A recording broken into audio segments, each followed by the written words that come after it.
All right, welcome to the Most Valuable Podcast. My name is Mark Williams with my colleague Victor Castro. and we are just two dudes that do real estate for a living. And today we're going to talk about transparency.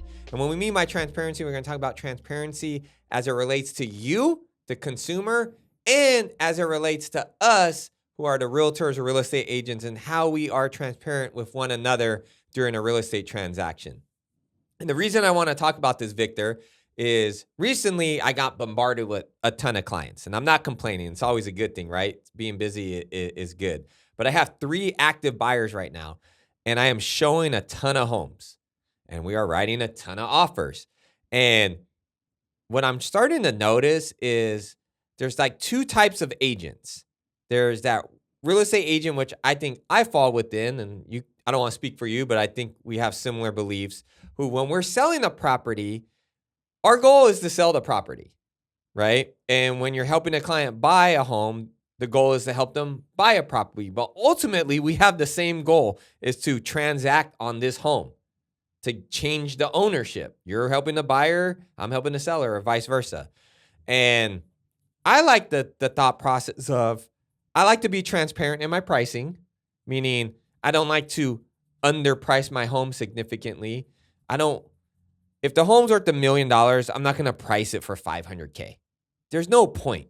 I don't want to get people's hopes up. And I also don't want to waste my time going through 50 million offers that aren't my client's going to say no. I was about to say that.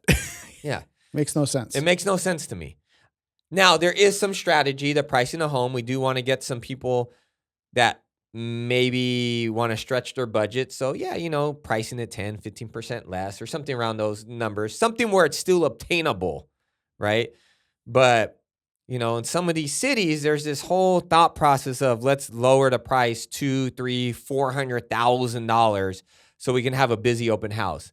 But if I run the comparable homes, if I do my job as a buyer's agent or a seller's agent, and I'm representing and I'm showing what the true value is to represent the true value to my clients, I know what that home's going to sell for. So just because you have it priced $500,000 doesn't mean I'm going to show your home.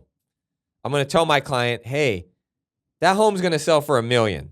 Your budget's $550,000. You have no chance. Right. You know what I'm saying? Right. Like, we're not going to look at that home. It happens all the time. Yeah. And it sucks because it gets their hopes up, right? Yep. So now, what am I tying this? How am I tying this into being transparent? So I've been writing offers, and I like to control as much as I can control. So I like to pull up comparable sales. I will even call other listing agents that sold properties to see like what their interest was, see how many offers the neighbor's home that sold a month ago, how many offers did they get, what type of financing was it, just so I can have a good expectation set for my client. And then I'd like to call the listing agent, the person selling the home, and try to get some information to ensure that we're putting our best foot forward. I would rather my client swing for the fences on the first offer where they're very comfortable because they want this home, so they want to write an offer and they want to put their best foot forward. So what information can you share with me to help me put my best foot forward? And sometimes you want to know if that best foot forward is enough, or else why would you do the work, write this contract for an hour, 2 hours, go over it with your clients, put in all this work, if it's just a waste of time? It's not going to get accepted. Yeah, and it's not like and you make a good point. We're in California, so if you're in a different state listening to this, and most states are leaning towards more of a California-style contract, we're in the sue-happy state. These contracts are like 30 pages. Right? Very detailed. Yeah, they're very detailed. And I go over with my clients on the first contract, at least the first offer we write, I'll go in detail over the contract. I know you do the same thing. Yes. So they understand what they're signing. So yes, if this was offer number 2 or 3, it's a little bit quicker process because we can just send them the contract and I can go over the offer details real quick. I don't have to go over the whole offer because I've already went over it. But to your point, so I have a client. I'll use an example. I won't give any names. So I have a client, a buyer right now, and very well qualified buyer.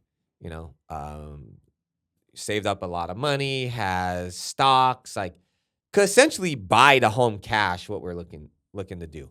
However, cash is king. So we're going to write an offer, but they have a threshold to how much they want to spend monthly. So we have a kind of a threshold number on like what we want to offer. So I call this one, there's this listing we go and look at. And it says in the listing, seller opened the preemptive offers. Okay. But open houses are Saturday and Sunday. So we actually go show the home on Friday. Beautiful home in Montclair, Oakland Hills. Beautiful home. And the seller is actually the agent. Oh, so and we get there and yes, he's there. Interest in the home. They're there. Right. The guy selling the home that owns the home is there doing the termite inspection. So I'm like, hey, is it cool if we look? Like, he's like, yeah, go for it. So we go and show the home, and he comes out and he's like, so what do you think to my client? He's like, what do you think? And my client's like, I like it. And I was like, yeah, it's a nice home. He's like, didn't you write an offer? And we're like, yeah, we got to talk things over, but yeah, I don't see why not. And he's like, yeah, we got some offers. We got some offers in hand right now, but, we got the open houses this weekend. And I said, okay, cool, man. Well, maybe we'll come back during the open house, but we'll hash some things out, pull up all the disclosures. He was a nice guy, but he was being a little pushy. He was a nice guy. And long story short, I get a notification because I pulled up the disclosures on Sunday night that they got some really great preemptive offers and let them know if we're going to be writing. And the offer due date is today at noon.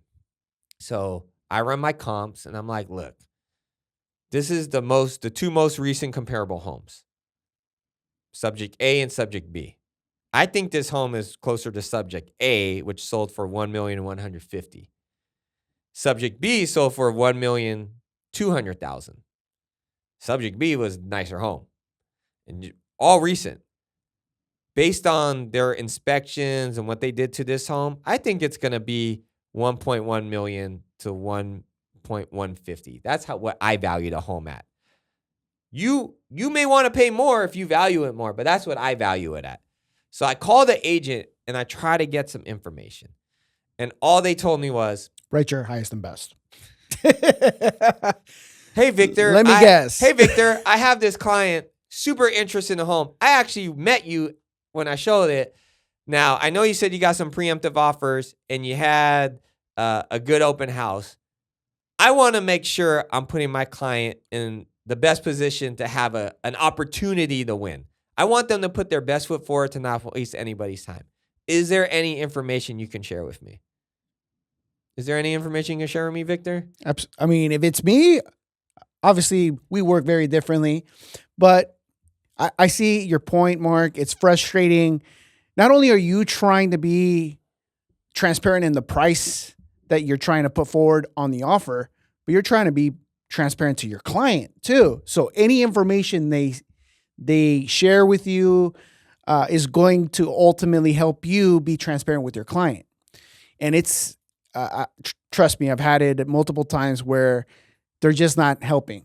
They're not helping at all. And we're not asking for the winning number. No. I mean, if they want to give it to me, great. But how much easier would it be? Yeah, just tell. So I had that listing, what was it, 2 years ago in Fremont? That was crazy, right? We had like 40 people at the open houses. I had people running the right offers like right away. And I think I had like 10 or 12 offers. And this was like when rates were high. When people would call me and I would have some offers in hand, right? I had offers in hand that I was reviewing. And they would say, hey, my client wants to write an offer. Is there anything you can share? And I didn't give them the answer. I had these two, I think we were listed at like 815. And I had two offers in hand within striking distance of each other, but over 900K. So when someone would call me and ask me, can you give me information? I'd say, there needs to be a 9 in front of it. Oh, really? Yeah, I have offers in hand right now that have a 9. So if you don't have a 9, I'm not going to counter you. Yeah. I mean, I'm not doing a disservice to my sellers. I'm letting them know, hey, if you're serious, you got to put a 9 in front of it, right? Giving them a little bit of insight, but I'm not saying, hey, the winning offer is 9. Just enough to help the Yeah, agent. the winning offer is 9. I have Yeah. one at 950. I have one at 950 and one at 935. 950 is half cash. 935 is all cash. I didn't tell them that. I just said, hey, you want to be in the running? You got to put a 9 in front of it. Put your best foot forward. If they're close, I'm going to advise my client to counter. Thanks. If I was on the other end, I'd be like, okay, cool. Hey, client, that house I was listed at 815? Well, they just told me they had a couple offers with a 9 in front of it. Are you still interested? Yes. Okay, well, now we know where we need to start. No, I'm not. Okay, cool. Let's not waste our time because they're not going to send me a counter, Give me your best and final, or your best offer, like that's stupid because then I may know the value, but I'm not the one buying the house. My buyer's buying the house. So I don't, I kind of got an idea of what his threshold is, but if he really, he might have a poker face, right? Maybe he doesn't want to tell me he wants to pay 1.5 for this home because everyone wants to get a deal. Right. Well, look, I think a lot of agents do themselves a disservice with saying, right, you're highest and best, honestly, Mark, because think about it. Like, just because you're saying that doesn't mean you're going to get more for the house, necessarily. Like, you're hoping by not sharing information, someone is going to overbid. Or else, why else would they say that, right? Like, it doesn't make sense to me in the sense that when people buy homes, the other object or item in their life that they correlate a big purchase to is a car purchase. Who goes into a car dealership and says, how much is this Mustang? Give us your best offer. 80 grand. No, everyone's like, oh, that's the sticker? How do I get it for below the sticker? Like everyone wants a deal. Right. You got to feel like you're getting a deal. Right. Right. And just because you give me a range, maybe my client, to them, that's a good deal. Or maybe they're stretching their budget, but they like the home so much, they want to make sure that they're going to give you a competitive offer to help you leverage their offer to maybe get more money from the other offer or even from us. But, it's very disheartening. It's like, they may think their best offer is, in this home, let's just say it's going to sell for 1.2 million. My client may think like 1.1 is like he thinks that will win it based on the information I give him. And then you had all along a offer in your hand at 1.2. What if my client would have, I always tell them, when you write this offer, I want you to have no regrets. I don't want you to wake up in the middle of the night and say, hey, Mark, put another 10 grand on it. Like when someone tells me, when I tell you, let's put our best foot forward on this one, like if you don't win, you're cool with it. But you know what I'm saying? Like what does that best foot look like? Give me some guidance. That's all I'm asking for. Right. No. And if he did have that offer at 1.2 million and your client would have been, it's a great point. Like, what if your client would have been able to beat it? And now that agent lost out on that offer and put his client, let's say he wasn't the seller, he had his clients that he was representing, because that's who we're talking to. We're talking to you. And let's say we put you at a disservice because I don't want to tell them. I don't want to tell them what exactly it's going to take to, get higher or get them to go higher on the home that you're selling. Yeah. Well, you were kind of just in this predicament. Yeah. With the listing in Oakland. Yep. You when we go sell a home, we know what our clients want to get out of it. Their expectation, right? Yes. And we don't feed dreams. We keep it real with them. And if their expectation is obtainable, we'll let them know. And if they're a little bit too high, we'll let them know. And sometimes they're too low. And we're like, hey, I expect us to get more, right? So we come to that understanding before the home's even on the market. But to your point, on this home, you got some offers and, you were transparent with the agent. Yep. Yes, I was. So they were just lowballing the house because it was on the market for quite some time. But if you look at Oakland, if you're not familiar with Oakland, there's just a lot of inventory right now in Oakland. Seems like a lot of people are looking to leave Oakland. And I'm not going to get into politics or anything like that, but just Oakland is not a hot city right now. Yeah, it just takes a little bit longer for Yeah. the item, the house to sell. Yeah. So for that purpose, a lot of homes are lasting on the market, and everyone, like you said, wants a deal. But we would get offers, and they were just completely unrealistic, way below what the last home on that same street sold for. And my client wasn't going to entertain it. So I would let them know, hey, my client is not going to entertain this offer. Yeah. And so if they wanted to come up, great. If not, then it was what it was. And luckily, finally, we got into contract, but we negotiated on that offer as well. Yeah. And it wasn't luck, man. You that house presented really well. But to your point, like the point I was getting to is like when you were negotiating with now the buyers and their agent that you're in contract, you were pretty transparent. Yes, I was. To get that deal locked in. Yes. But if you were just vague about stuff, nothing. Like here's the thing. Would they wrote an offer? Yes. But what if that's that's the thing, the starting point, right? In the negotiation, there's got to be a starting point. If you let the buyer dictate the starting point, it's going to be a low starting point. Yes, if your expectation is to get, let's just throw a random number out there. The expectation on this house is to get $700,000, and they're essentially that buyer agent is asking you for a starting point, and you're like, put your best foot forward. Give us your best offer, and then and they go, sure, we want to start at $500. We're $200,000 apart. How are we going to get this person up another $200K? It's not going to happen. Like, it's going to be the worst negotiation. Yeah. Or if I say, hey, our expectation, we need to have a 7 in front of it. It needs to start in the 7s. And they write an offer for $685, $650. It's a little bit easier to get to the middle point than from 5 to 7. Right. You may have to, if that's the one offer you got and they're very qualified and our seller is looking to sell and it still gets them within that range we already pre-discussed, then that's an offer we need to try to work with. Yeah. But we got to have a starting point. Be transparent. If you're watching this and you're an agent, I know some of you agents watch this. If you want to be a guest on our show, DM me and Victor, and we would love to have you on. We're all about collaboration, and we would love to hear some other agents' points. So shameless plug. But if you're an agent watching this, be a little bit transparent. Let's all work together. The common goal is to sell the house. We want to get you that buyer that wants to give your seller what they want for the home.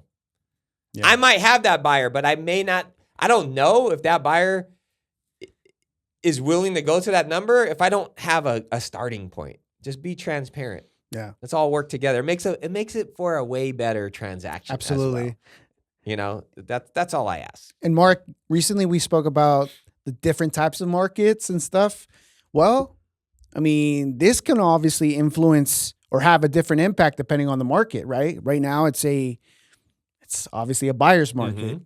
So to your point, if you're submitting an offer, you would love for the agent to be transparent, because we're in that market where being transparent is going to help you get more for the house. Yeah. Ultimately. So in the last thing on that, like I have another one. We submitted an offer. I just followed up before we hop on this podcast because I haven't heard back.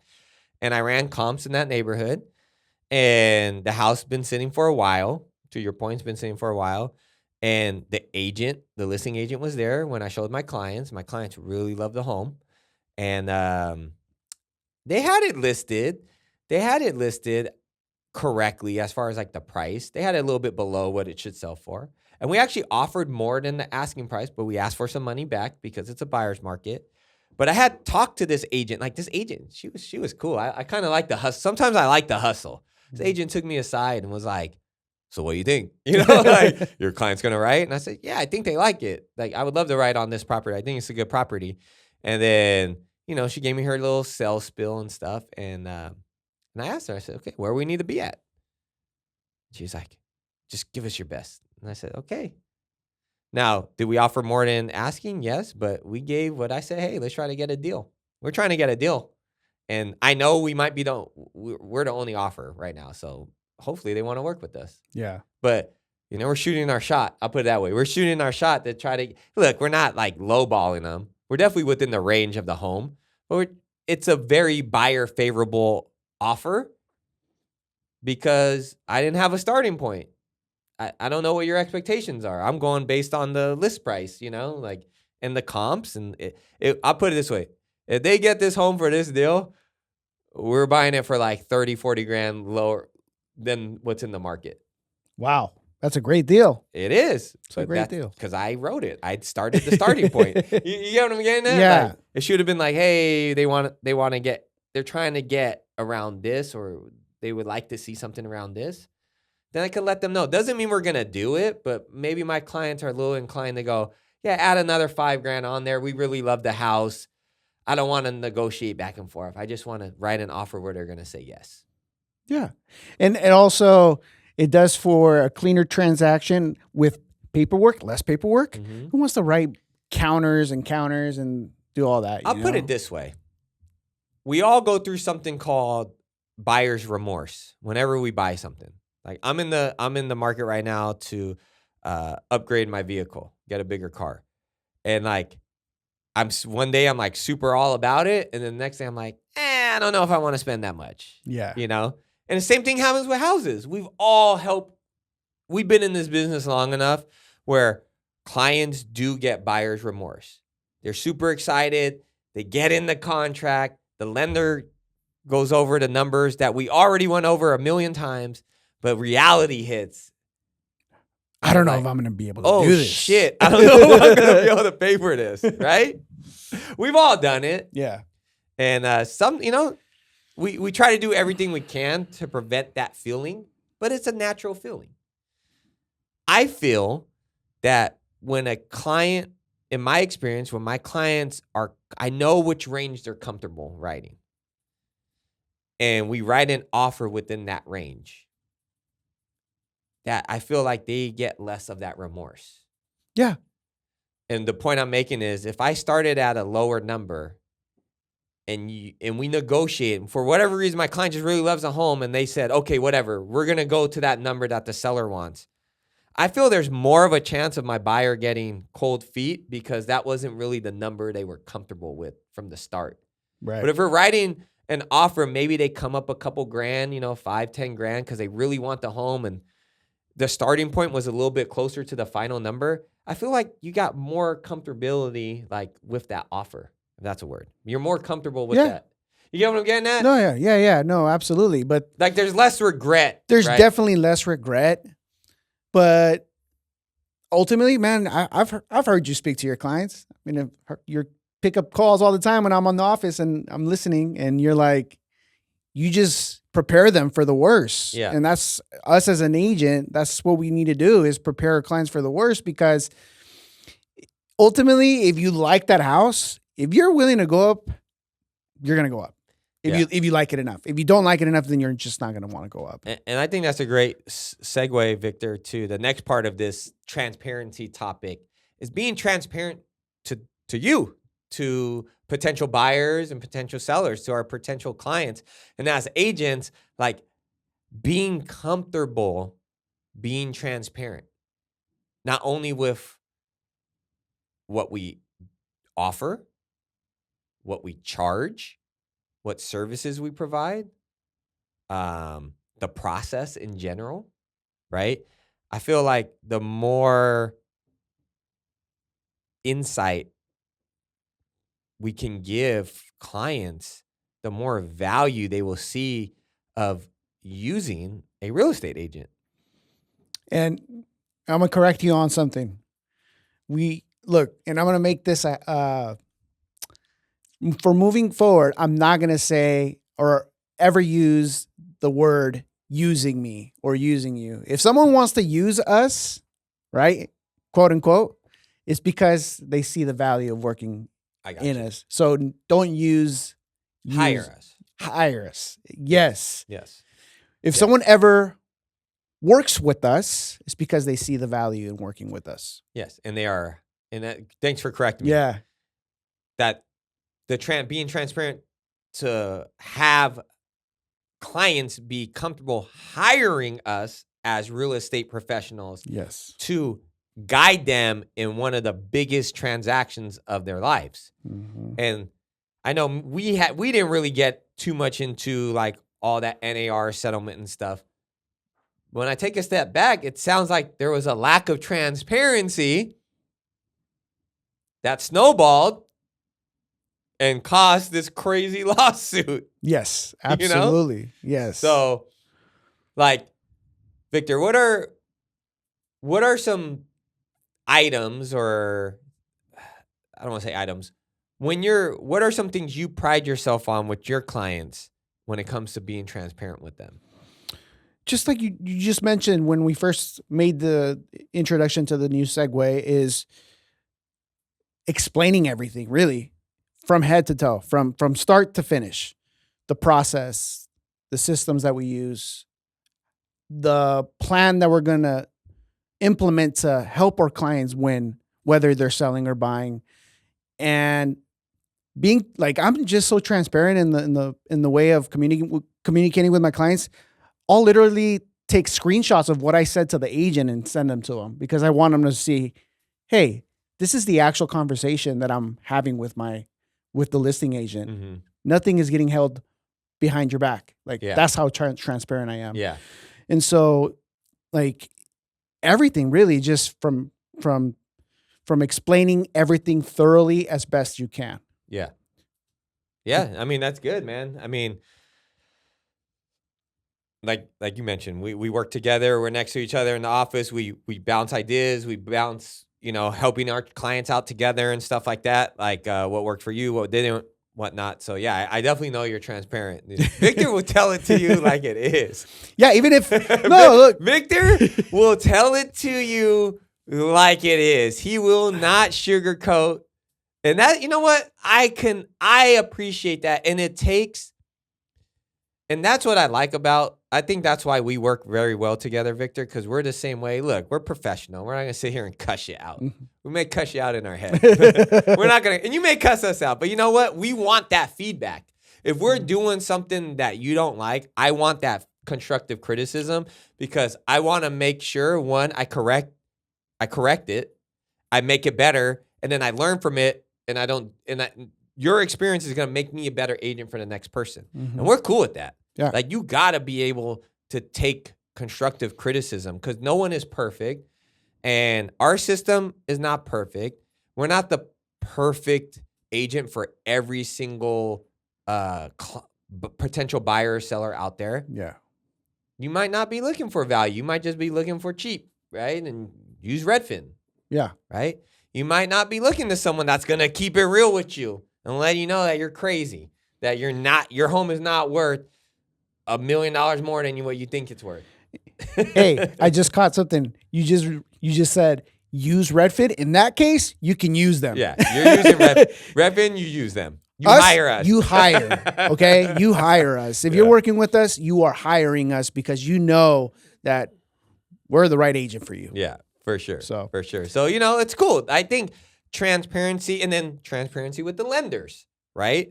So we have a preferred lender, or we have a couple of lenders, right, that we typically use, one in particular. But for the most part, the reason why we have this preferred person is because they work similar to us. They're transparent in their approvals. There is nothing worse than not having a transparent lender. So tell me about it, Mark. Dude, there is nothing worse than not having a transparent lender. You tell me about it, Victor. I mean, we don't need to put names out there. No, I won't. Look, maybe they were having a bad month, a bad start of the year. Who knows? But I've been through them. You shared a couple stories here and there, or you've mentioned that I've been through it all, and I have. Yeah. And, a few times it was because of the lender. The lender, unfortunately, dropped the ball. I didn't know the lender. And that's why, to Mark's point is, you have to have a good system and good people working around you. And that I think that MVP is flourishing. We have the right people around us currently. Um, and our lender is amazing. She does a great job in communication, in transparency, which is a topic today, uh, in detail oriented, and going beyond, above and beyond for all of our clients. Every single client that I've helped out this year has been with Cindy, our lender. Yeah. I have not worked with any other lender this year, and that goes to show you, what she means to us. Yeah. And even to that point, like every single client I help have not been with her. Like she's helped a portion of them. Yeah. I've had some clients that had other lenders, but guess what? We're talking about transparency. I have her let my lender take a second look. Yes, we would love for her to win your business because we do this business with her and we know how it operates. We know we can control how it's going to go. But that doesn't mean your lender is bad. Your lender may be great. And I've worked with some great lenders this year that my clients had already got pre-approved. But just let me have my lender take a look at it. And she does. And she'll say, you know what?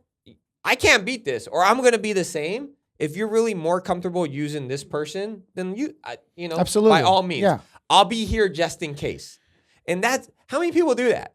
Like, not very many. Let me take a second look at what you're getting. If I can't beat it, and it's a really great deal, like I'm going to tell you to use that person. Not very many people. I'm going to support that person. We'll do that. Yeah, and then on top of that, if by chance something happens, like I'm here in the back to help out. And that's what it's all about, because at the end of the day, it's about you. It's about you buying that first home, buying that second home, selling your first home. It's about you. And the minute you get that thought that the person you hired is not about you first, you hired the wrong person. Absolutely. 100%. And I'm just, look, maybe we're not giving you some details of what a bad lender would look like, or let me just share a couple of things that I've been through. I'm just going to. By all means, go for it. Look, so how about this one time I had a lender that I didn't know, and like I always do, I tell my client, hey, let's have a second opinion from my lender. I would much rather be working with someone that I know is going to answer phone calls late at night, over the weekend, so on and so forth, right? Because communication is key in this transaction. Unfortunately, she didn't want a second opinion. We move forward. We get into contract. The lender goes missing, literally, for a whole week. No texts, phone calls answered. He was apparently on vacation or something. And the deal doesn't go through because apparently she wasn't really pre-approved, my client. Oh, we've been there. We've been there, right? I've been there, yeah. Yeah. So that's just one scenario that could happen from working with people that unfortunately don't mean well for you. And it's just it's sad. How would somebody get a pre-approval letter if they weren't even pre-approved? It could be multiple ways. Maybe didn't fully pre-screen them, didn't obtain all the documents necessary.